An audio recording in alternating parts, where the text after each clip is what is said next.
هلا وشلونكم؟ وصفة اليوم كلش سهلة ودائما تنطلب مني تشريب الدجاج ونفس الوقت سويت وياه تمن وشعرية. تعالوا نسويها سوية. بس قبل ما نبدي أتمنى تسوي لايك وشير للفيديو ومتابعة قناتي. يلا نبدي بالمكونات ونقول بسم الله. بالبداية جدرية ضفت شوية زيت وخليت عليها الدجاج، قسمته إلى نصفين، قليته على نار عالية وضفت عليها البصل المقطع. راح انتظر ليتكرمل البصل وأضيف عليها رشة من الكركم. ظليت أحمس بيها إلى أن أخذ اللون وبعدين أضيف عليها ماي فاير ونومي بصلة ورق غار وملح. بس هاي الإضافات لأن تشريب الدجاج ما يحب الإضافات.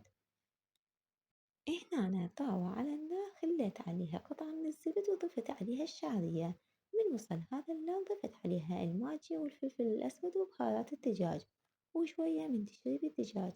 ومن ينشف تقدرون تضيفوه على التمن. وهذا شكله النهائي، جربوها وادعولي، وهنا أقول لكم سهمكم بالعافية.